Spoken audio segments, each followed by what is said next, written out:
One of Hollywood's most lasting characters is Clint Eastwood, renowned for his extensive career as a producer, director, and actor spanning several decades. Eastwood has established a reputation for efficiency and control, as well as professionalism, discipline, and a strict stance against on-set drama. He has collaborated with a variety of actors over the course of his career, including up-and-coming talents and seasoned pros, and he has consistently presented himself to the public as someone who prioritizes his job over personal issues. But behind not every cooperation has gone smoothly behind the scenes. Industry insiders' stories and testimonies throughout the years have shown multiple occasions in which Eastwood supposedly had disagreements with specific performers. These were subtle conflicts, disputes over work ethics, personality differences, or divergent creative approaches rather than just big public feuds or scandals that made headlines.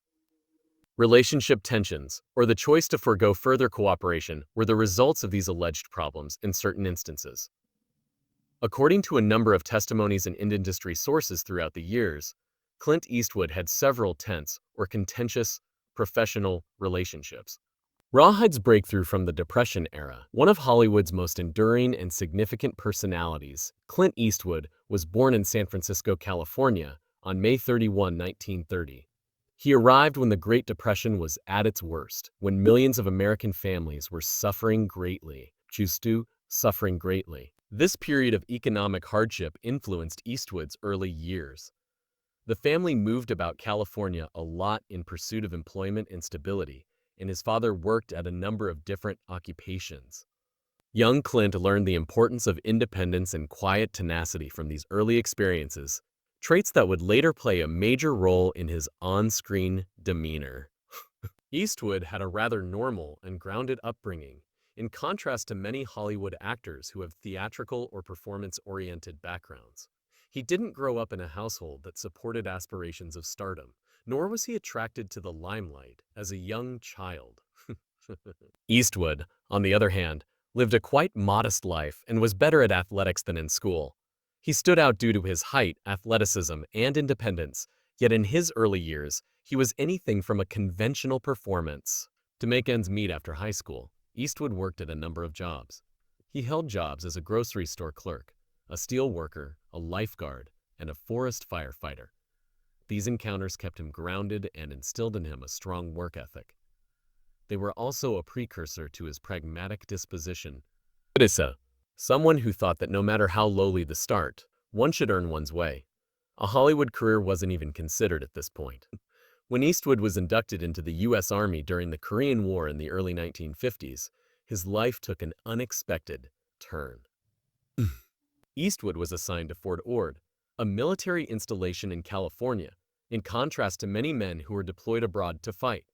Although his combat experience during his military duty wasn't particularly noteworthy, his time at Fort Ord would turn out to be a pivotal moment in his life. People with ties to the film industry were among the people Eastwood met at Fort Ord. His fellow service members included those who would subsequently work in Hollywood in a variety of capacities, or as filmmakers. An early interest in acting in movies was kindled by this exposure, but at the time it was more curiosity than ambition. Eastwood also received his first casual taste of being in front of a camera thanks to the military base's film section, which used him in tiny ways on occasion. Eastwood didn't instantly become well-known after serving in the military. Rather, he went back to his normal life and started to consider acting more seriously. He began attending auditions and taking acting classes, resolved to find out if this new passion may result in something more significant. He struggled and was uncertain throughout the early years of his acting career. He received numerous rejections and only got little parts in television series and films about bees, like many newcomers to Hollywood. He did not immediately become well known for these early performances, nor were they especially glamorous. He starred in a lot of low-budget movies and television series at this time, many of which had strict shooting deadlines and scant scripts. Eastwood, however, saw every occasion as an opportunity to develop and learn. He focused on honing his performance in front of the camera, observed how directors handled sequences, and researched how sets worked. Despite the limited scope of the parts, he stood out due to his height, rich voice, and rugged appearance. Eastwood persisted in his efforts in spite of the difficulties, and gradually his perseverance started to pay off. His name began to appear more regularly in casting circles as the 1950s went on. He acquired useful experience in front of the camera and developed a modest but expanding resume. He started to cultivate the composed, restrained, and subtly powerful on-screen persona that would eventually characterize his most recognizable roles during this period. Then, in 1959, things took a sharp turn for the worst for Clint Eastwood.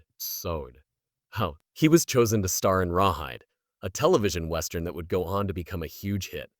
A devoted audience soon developed for the show, which followed a crew of cattle drivers as they moved herds across the American West.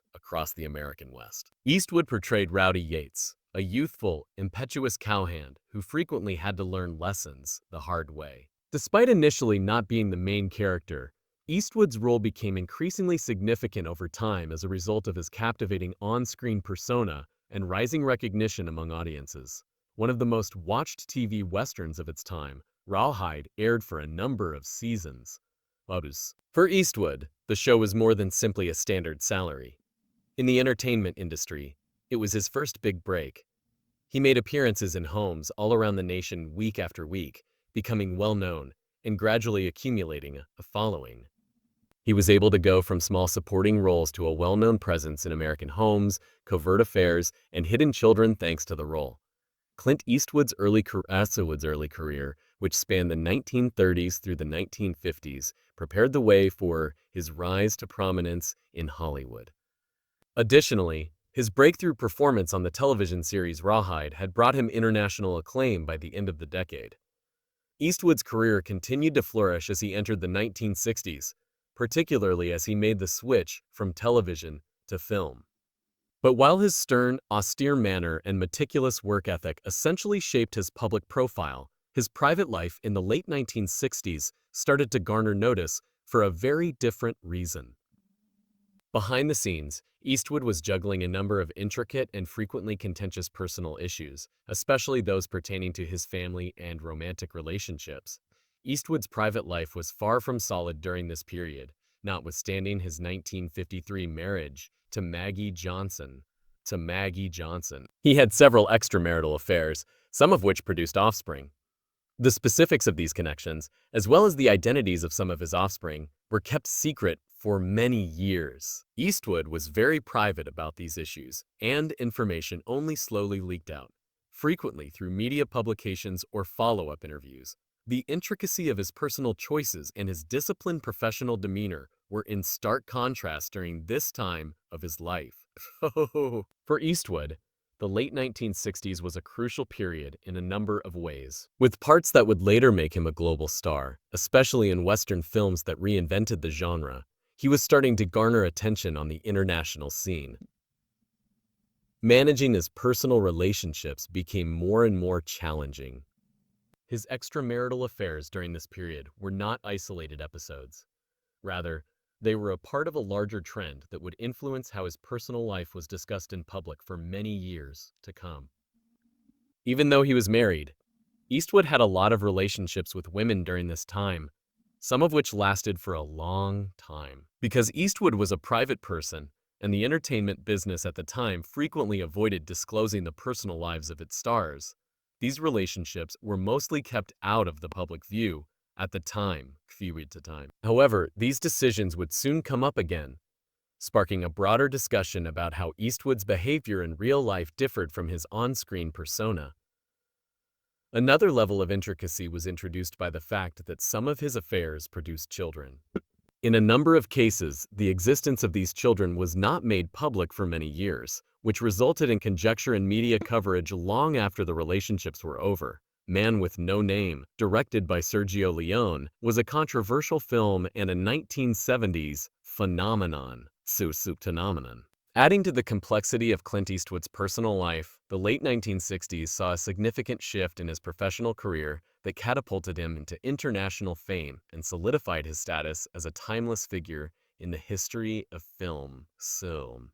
Starring in what became known as Sergio Leone's Dollars trilogy from 1964 to 1966, Eastwood's work not only improved his career, but also revolutionized the Western genre. For a Few Dollars More came out in 1965, A Fistful of Dollars came out in 1964, and The Good, the Bad, and the Ugly came out in 1966. Eastwood's famous Man Without a Name was greatly influenced by these movies. A figure renowned for his moral uncertainty, enigmatic past, and austere manner. The trilogy's unique aesthetic, which combined dramatic music, stark imagery, and nuanced characters, introduced viewers all over the world to a new breed of Western hero, one who frequently walked the fine line between right and wrong and acted outside of established bounds. Because of his performance in these movies, Eastwood became well known outside of the United States and solidified his status as a Western icon. The anonymous man came to represent the gritty, tough, and unassuming hero who captivated audiences worldwide. In addition to being box office hits, these films were cultural landmarks that impacted innumerable other motion pictures and filmmakers. Through these parts, Eastwood developed a mysterious and captivating on-screen persona that would shape a lot of his subsequent work in front of and behind the camera. Eastwood made a big leap forward by attempting to direct as the 1970s got underway. And Play Misty for Me, a psychological thriller that showcased a new aspect of his creative abilities, was his first directing effort in 1971. In the movie, in which he also starred, an obsessed fan stalks a radio DJ.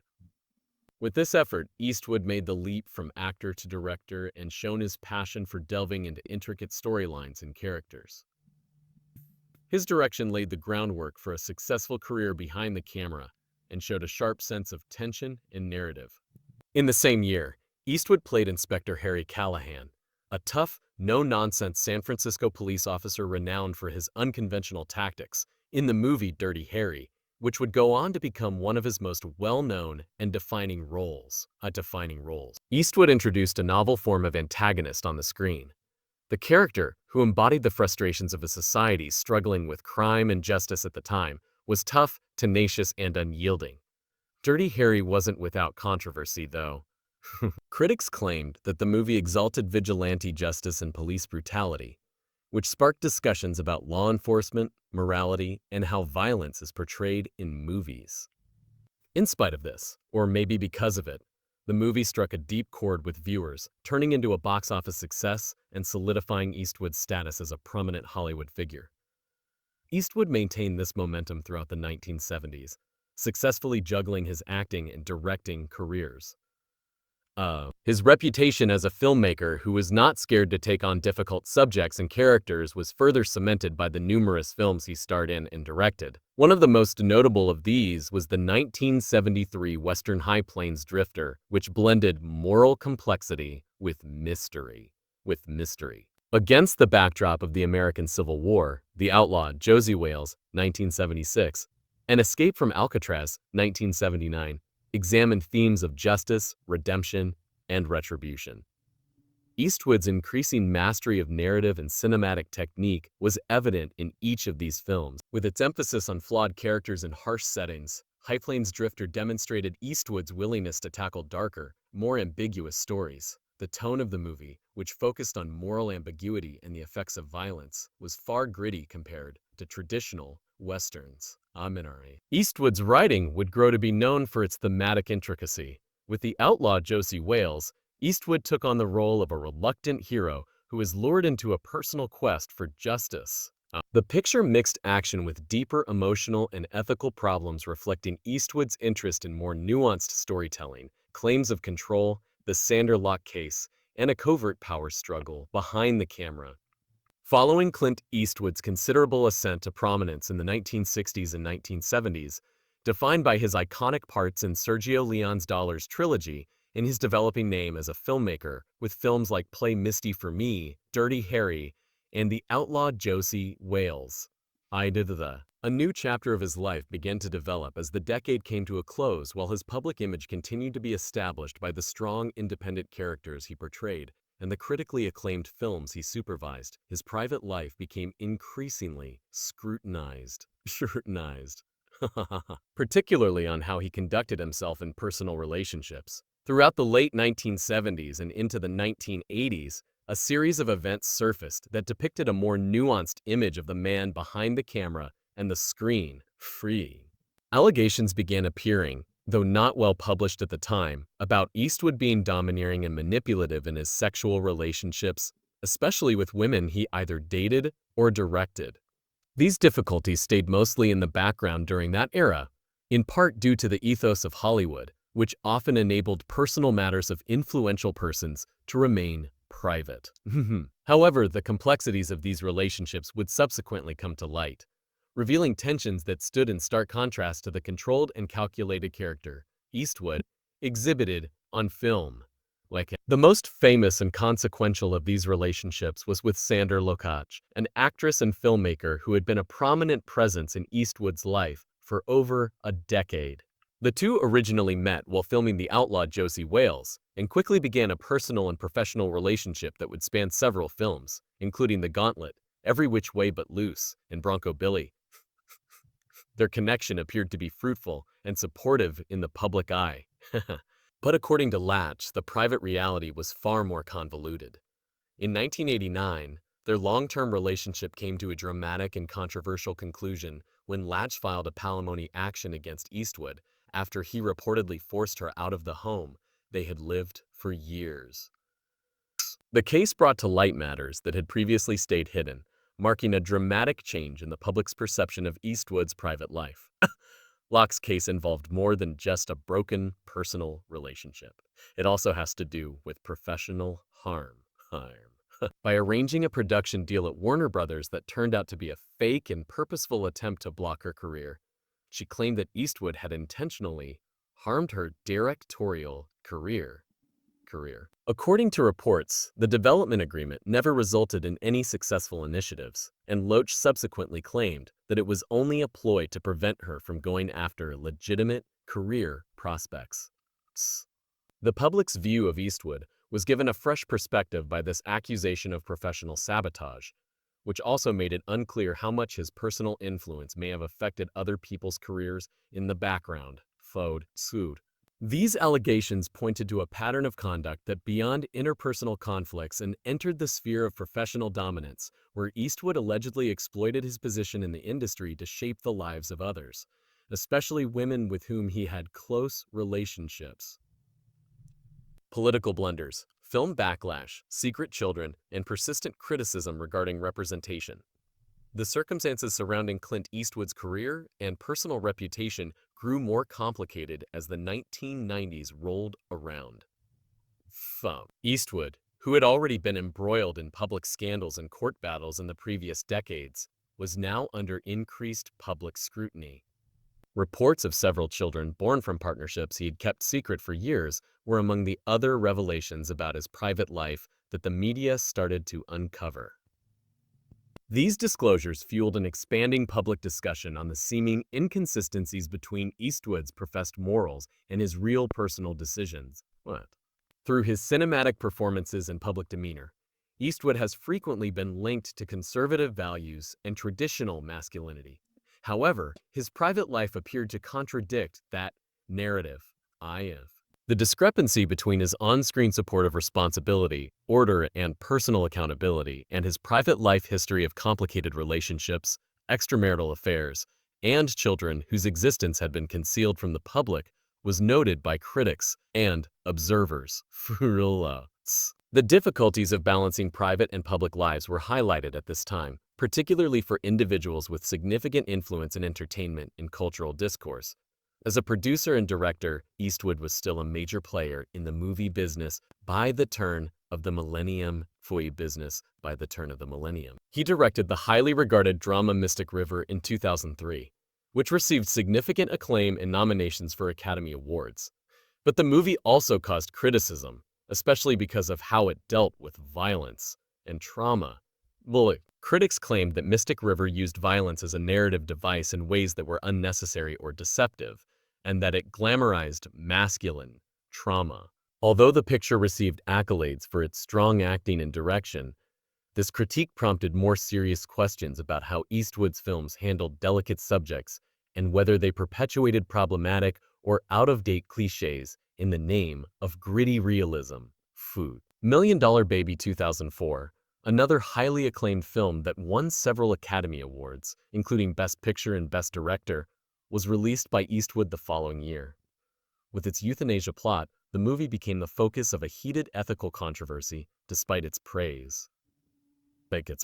Advocates and disability rights organizations strongly objected, claiming that the movie conveyed a bad message about living with a disability. Some others believed that the protagonist's final decision to seek assisted death supported the notion that a life with serious disability or paralysis was not worth living. Questions concerning representation, the obligations of storytellers, and the influence of cinematic narratives on public perceptions of underrepresented communities were raised by these critiques. For Eastwood, the criticism of Million Dollar Baby provided a new dimension to the ongoing discussion about the topics he addressed in his movies and how they related to identities and problems in the real world. Eastwood's public persona continues to change in the 2000s and 2010s, and not always in ways consistent with his earlier reputation for stoic moderation. Eastwood made his national debut at the Republican National Convention in 2012, where he gave a widely reported, spontaneous speech. Eastwood's comments directed at an empty chair that represented President Barack Obama were largely deemed insulting and incoherent. The incident swiftly gained widespread attention and sparked jeering from people of all political persuasions. Even some Republicans were worried that the moment diminished the event's solemnity, while Democratic Party supporters viewed it as a failed attempt at humor. The address was one of the few times that Eastwood's political opinions and demeanor received as much notice as his cinematic creations.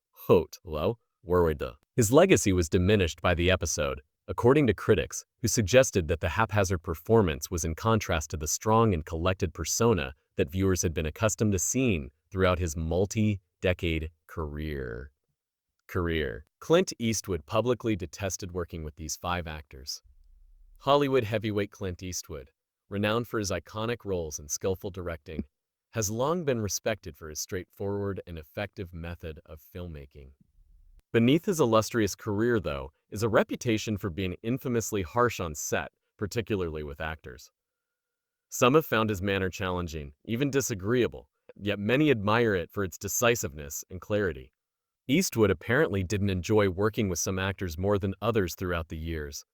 Those who publicly displayed his annoyance or contempt due to personality conflicts or differences in working methods. The 5 actors Clint Eastwood reportedly detested working with are examined in this script: Leonardo DiCaprio, Tom Hanks, Matt Damon, Judi Dench, and Armie Hammer's stories, which are based solely on recorded events and testimonies from movie sets and interviews, show a man who insisted on complete efficiency, control, and obedience, and who did not put up with what he perceived them as obstacles to his power or disturbances to his hectic sets. The most important of these is Leonardo DiCaprio.